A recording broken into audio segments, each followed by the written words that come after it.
what did you like most about what your team did tonight? You got the points that were obviously important, but what'd you see from behind the bench? Yeah, well, I thought the task was to get the win, and our players went out and did that. Probably one of the things I liked the best was that we locked it down in the third period. I think the second period was our best period by any stretch, but I liked the way we played in that third period to lock them down and kind of put the game out of reach. Bigger picture, you've had a lot of things going really well for you for some time now. As a coach, when you evaluate where your team's game is at right now, what do you like the most about what this group's developed here? Yeah, well, I think, we haven't given up many goals in the last number of games, so that's a positive for us. I think, the power play set a league record, which is pretty impressive, given some of the teams that have played, in the history of the game. For our team to do that's exciting for that group. Thought our penalty kill did very well here down the stretch. I like I said it this morning, I like the rhythm that our team is in. And, I think we've been a team here down the stretch that's been finding ways to win. It's not always perfect. We make some mistakes here and there, but I think there's a real belief in each other and what the opportunity before us is. Jay, sorry. Okay. Stuart Skinner looks really dialed in. Can you just give me a thought on his play down the stretch and just how confident you guys are in him going into the playoffs? Yeah, I was mentioning all those other great things. Stuart's game speaks for itself. Obviously, anytime you can break a record held by Grant Fuhrer, that's pretty special. So good on him. He looks locked in. We've managed his games. We've managed his minutes. He's a young man in the prime of his career, and he's a pretty mature guy and doesn't get too high or too low. But I'm sure he's excited about the win tonight. And I guess maybe in the past year or so, a couple of years, if Connor and Leon didn't carry the load offensively, this team would struggle. But now you're getting contributions from your bottom half of the lineup. Janmark, 2 goals today. Yeah. I guess how big is that in going to the playoffs? I think it's huge. Not only did he get 2 goals today, but he became another one of those double-digit scorers on our team. I think where we're about to get to, you need contributions from everybody. And sometimes the best players on both teams saw each other off, and you're looking for a little bit of production elsewhere. And we have a lot of guys that can score given the opportunity.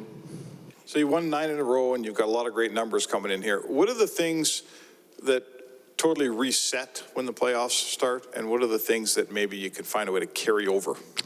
Well, I think a lot resets. The regular season is finished for us right now.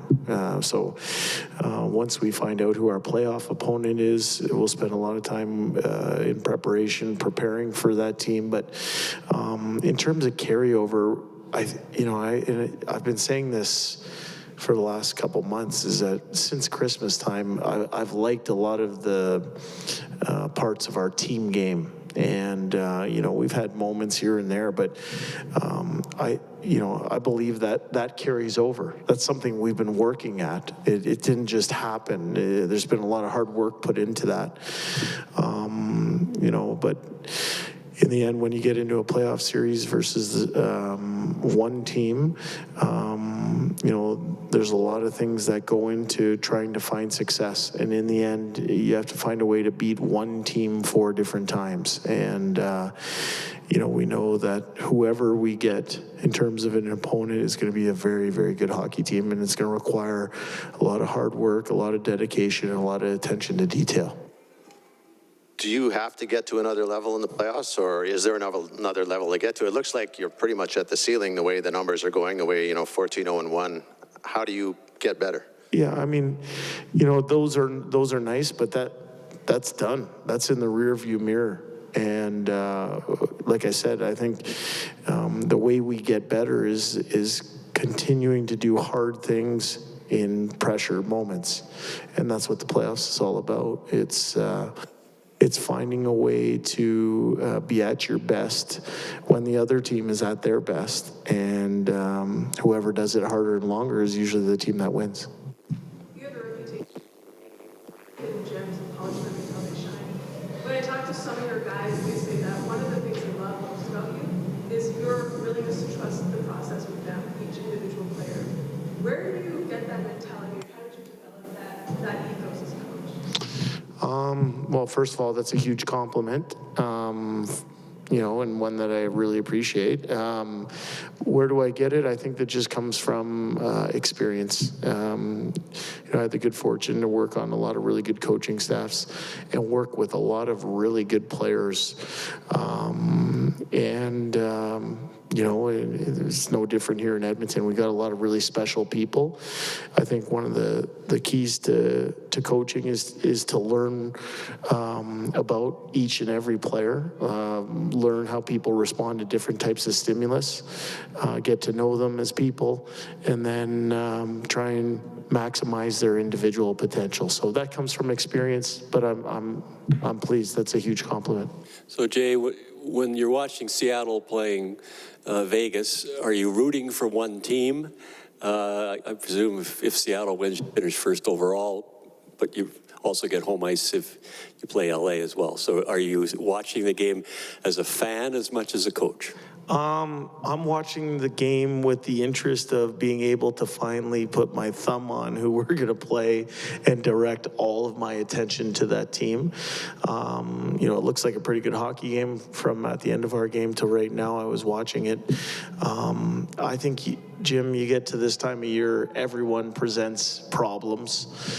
Everyone's a good hockey team. Everyone got to this position because a lot of things went right in their regular season. I think whoever we get is going to be a tough out, and we better be ready. But, I've used the term dress rehearsal here over the last while. That's what that 82-game regular season is all about. It's so that you can grow and build and capture moments that help you be the best that you can be when it really matters, and that's starting next week.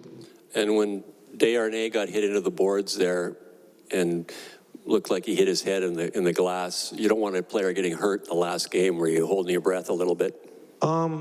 Yeah, you never want to see anybody on either team in that situation, but I thought it was positive. He came back, played the rest of the game, so he felt good. And one last question on Ekholm. What have you noticed in the month he's been here, month and a half, that you maybe didn't know? Well, I would say that we spent a lot of time doing our work on this player in a lot of different areas of the organization. So we had a good understanding of what we were getting. He's been everything we thought and more. In terms of what didn't I know? I didn't know how bad he wanted to be in Edmonton. And I think that's a great sign for us as an organization going forward. You have, a top defenseman in our league, and when he got the call that he was moved to our organization, he was over the moon excited. I heard it in his voice immediately. He's excited about becoming a member of our community and raising his family here. So I didn't know that before we got him. All the hockey stuff I had a good idea about, but the personal stuff, he's been very impressive, and I'm so pleased that he's excited to be a big member of our community. You think he had that much offense in him? I would say that I have a good understanding of watching this player for a long time. So I knew that he had some offense, but sometimes you get to the right situation and it just happens. And I said this when we got him, I think he fits us like a glove, but we also fit him like a glove.